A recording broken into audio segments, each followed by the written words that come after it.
We regard our homes as sacred, safe places. They're not only the largest purchase most of us will ever make, they're where we spend the greatest amount of our time. Even more so since COVID-19 has locked us down. For many, being homebound has meant much higher fuel bills, or being uncomfortable, cold and damp. But this isn't just about comfort. The island of Ireland has the highest amount of excess winter deaths in all of Europe due to the poor conditions in our homes. And burning fuel for home heating is the most significant source of air pollutants in Ireland, impacting indoor air quality, as well as the ambient air of our neighbourhoods, responsible for serious illnesses and many more deaths. Because our homes are shockingly 97% dependent on fossil fuels for heat. Keeping them warm is also a major climate change issue. To lower our carbon emissions, our government is committed to ensuring an extraordinary acceleration in retrofitting our homes over the next 10 years, which would also significantly and permanently lower our fuel bills, increase comfort and health outcomes. But with most of our buildings in need of a major upgrade, how are we going to achieve this? And who will pay for it?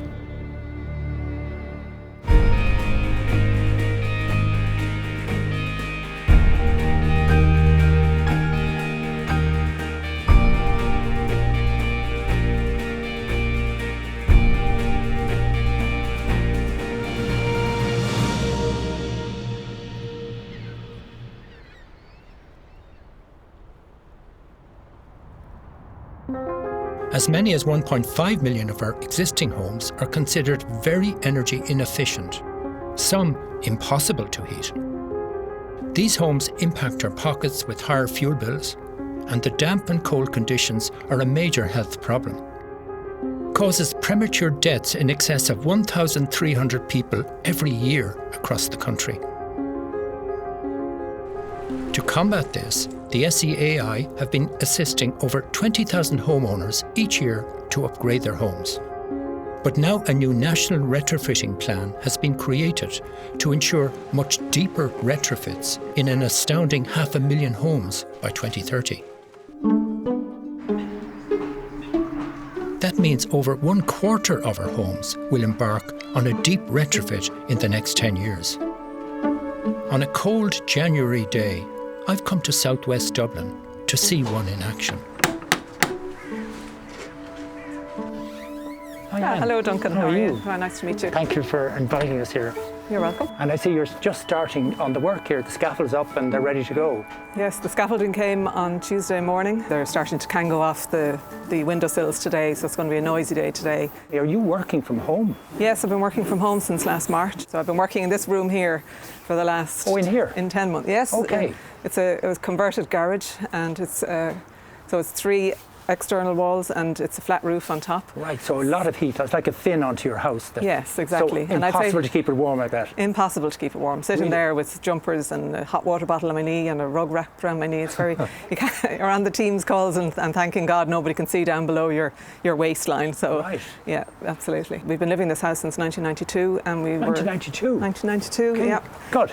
And it was a brand new estate, brand new house, and we thought now that our children are grown up, would we downsize and move to a better energy rating house, or would we stay here? But we love it here, so we decided no, we'd stay and we'd invest some money on the house to make sure it's comfortable and nice to live in. And are you going to be working now right through the job while it's going on? I will be, and my neighbours as well are both working from home on either side, so there've been a lot of communication with them. They've been really good. And when you look at the day, the snow all around us, I know. You really kind of feel it'll be wonderful what you're going to achieve here. Anne's decision to retrofit her home is a great one. Typically, her house wasn't built with energy efficiency in mind, even though it's only 30 years old.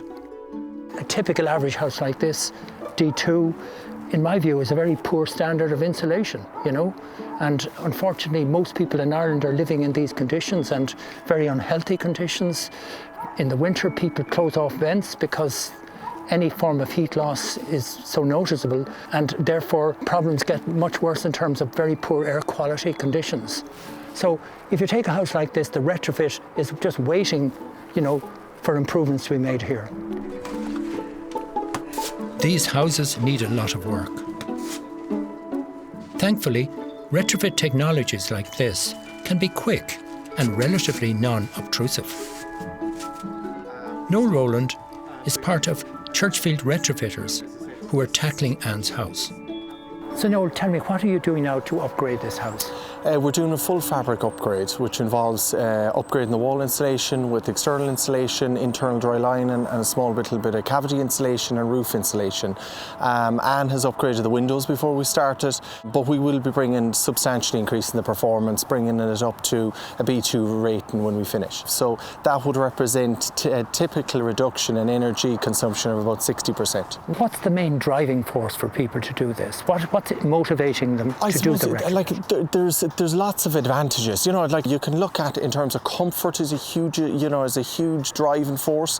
You've got economic, where, you know, this work reduces your energy consumption, it reduces your reliance on fossil fuels, it enhances your comfort. There's a payback on this, you know, so this pays for itself over the long term. It's, you know, it's not like making an investment in perhaps buying a car that depreciates over years. This adds value to your home, reduces your bills. We're seeing now, in terms of the National Surveyors of Ireland have published reports which show that they show that there is a distinct link between the value of somebody's home and the BER rating. Anne's choice to add external wall and roof insulation, triple glazed windows and air tightness is a smart one. It's like putting a warm blanket around her home. Well, you can see now from the snow on the ground that this is a very cold day, and this flask that I'm holding is freezing cold. But actually inside it, there's hot coffee. You can see the steam coming off it here, I'm sure. See the steam? This is a really good example of good insulation, because this stainless steel cylinder, if you like, has a double layer, and within those two layers of stainless steel, there's a cavity, and that vacuum is what creates the insulation here. But the other good thing about this is that it's very airtight. And that's the same principles that apply when we're talking about retrofitting our homes. Very good. Keeping heat in is the key to making a home energy efficient. But an airtight house requires another essential change to ensure a healthy home: ventilation.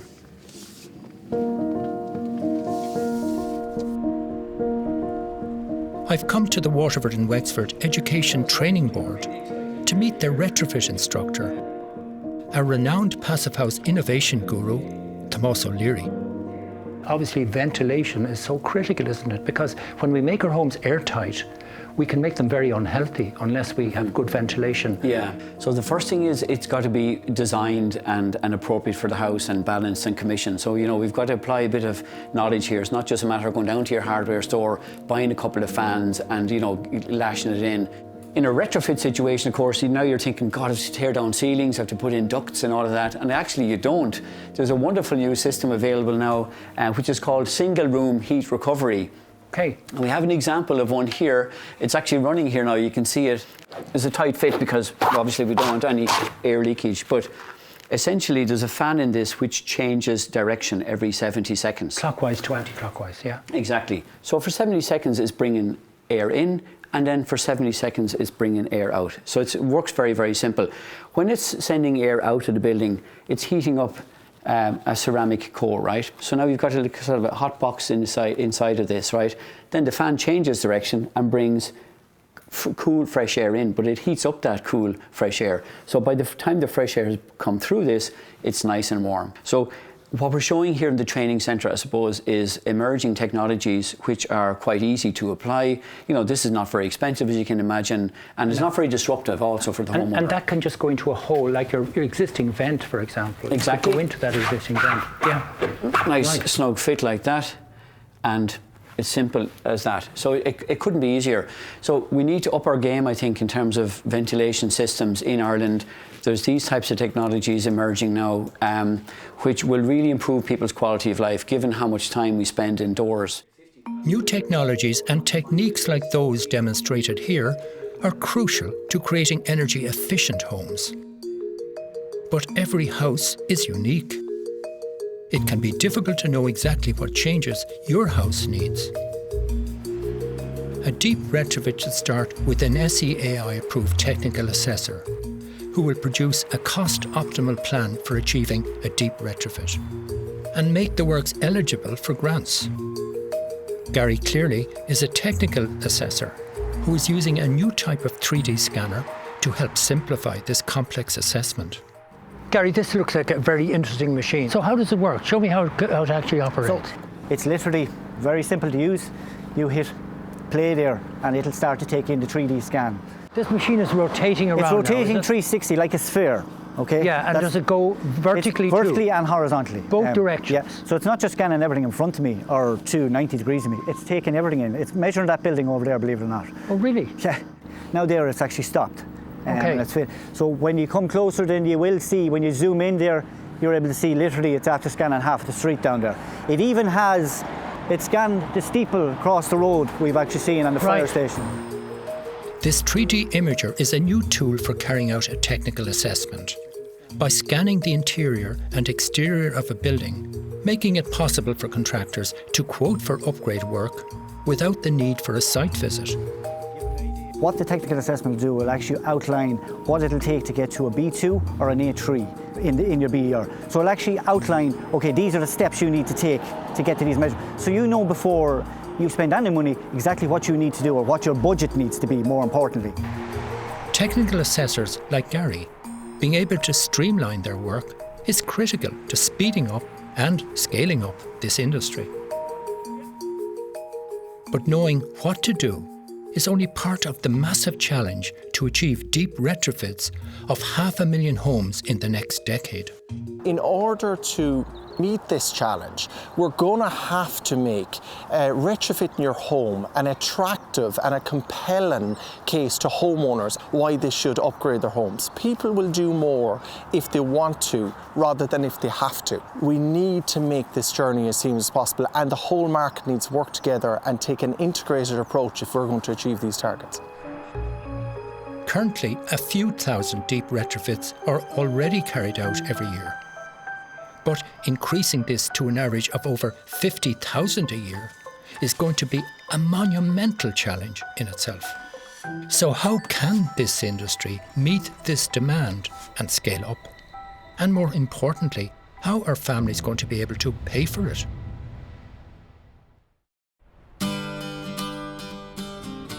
Along with the rest of the EU, Ireland has committed to reduce our emissions in half by 2030 and to a net zero by 2050.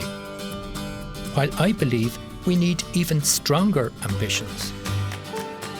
Either way, this means all our buildings will ultimately need deep retrofits and changing our heating systems to run on renewable energy.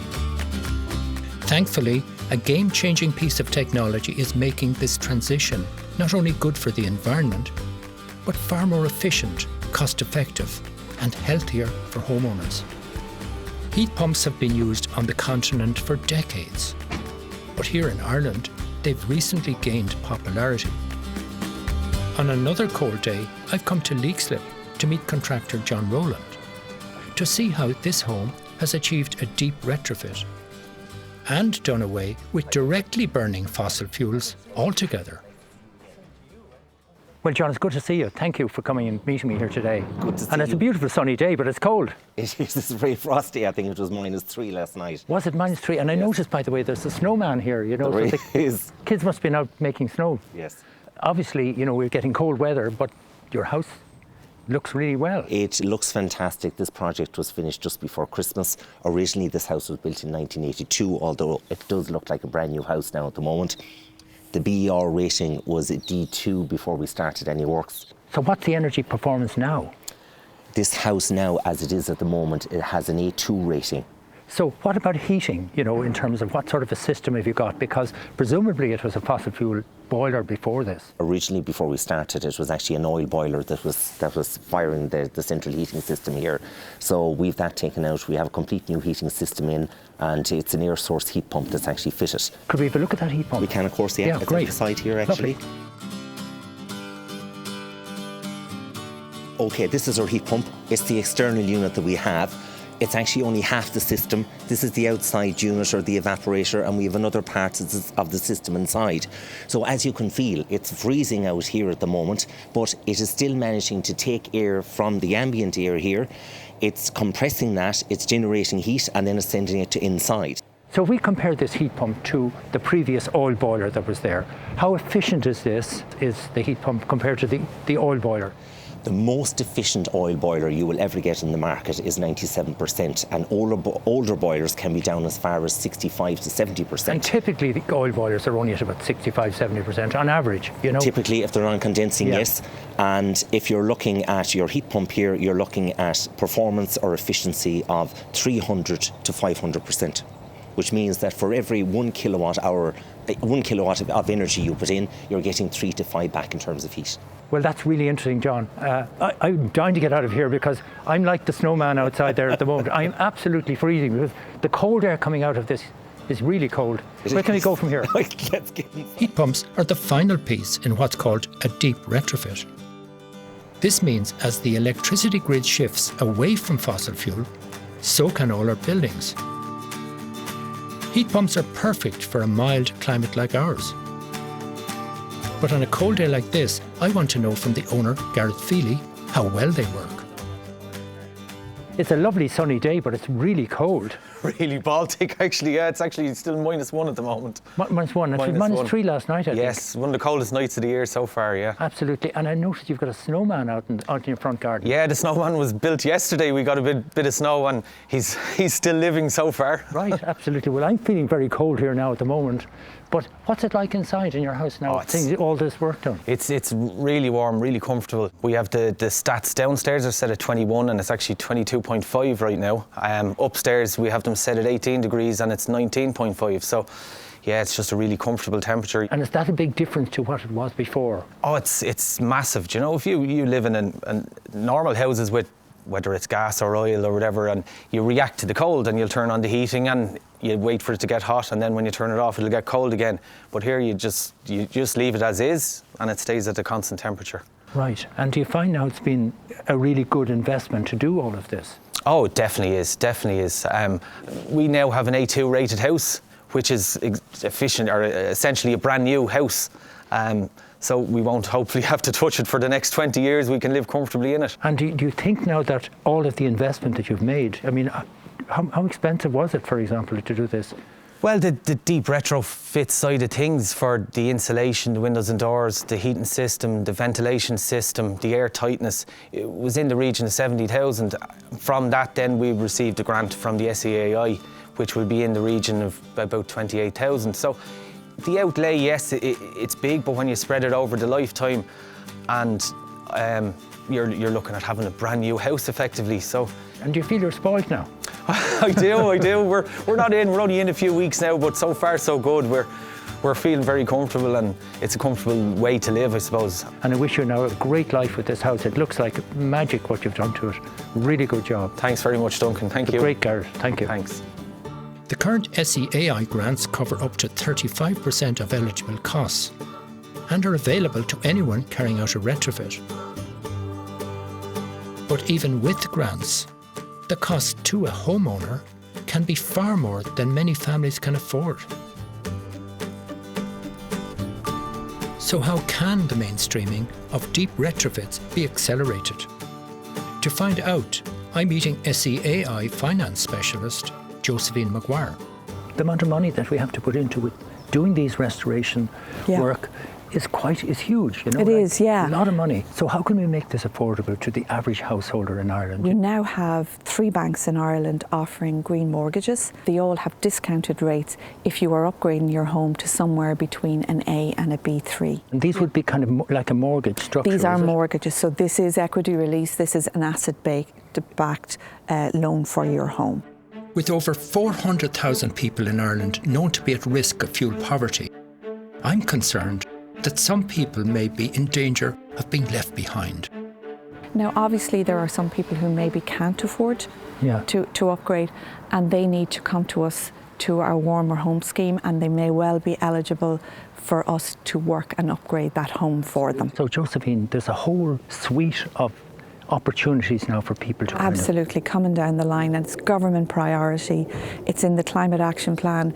It's right front and centre in the programme for government. And of course, you're talking about 500,000 houses within 10 years, but we've about 2 million houses in Ireland, so probably most of those are going to need to be retrofitted. Yeah, there's about 1.7 million homes, and probably about 1.3 of them need some upgrades. Some only a small upgrade, some quite a big. So it won't end in 2030. We're going right out to 2050, to when we'll have decarbonised the economy. That's the ultimate goal. It's good to finally see new finance options for retrofits. But if Ireland is to encourage the rapid acceleration required to meet our targets, I wonder if those options will be enough.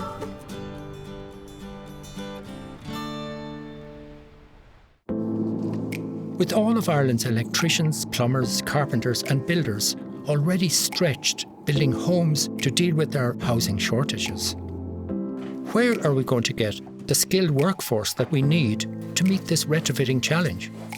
This retrofit goal is a fantastic opportunity to bring new, local, truly sustainable jobs to every corner of the country. But it does require a workforce with very specific skills and competence.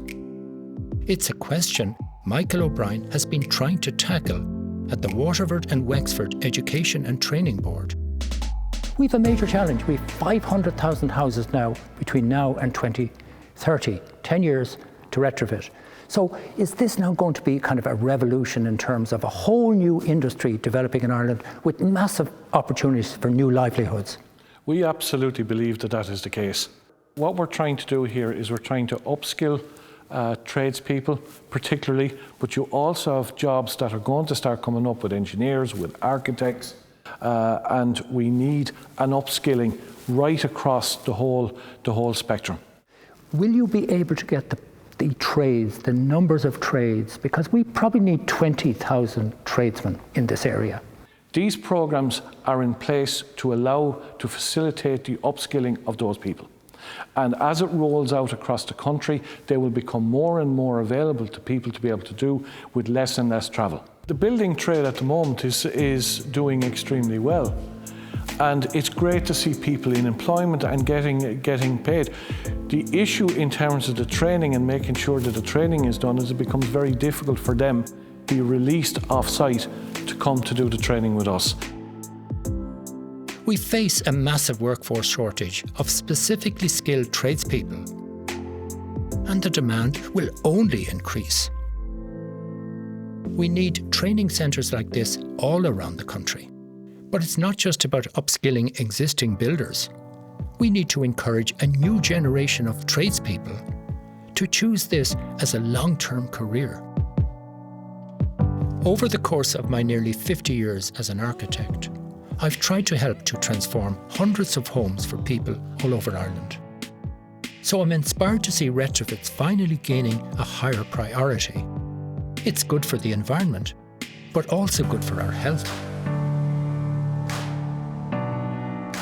Achieving our targets is an incredible challenge, but is also a great opportunity. There's never been a better time for a retrofit revolution for all of our buildings. We have the technology and the know-how. And most importantly, we have the urgent reason to do it now, the climate crisis.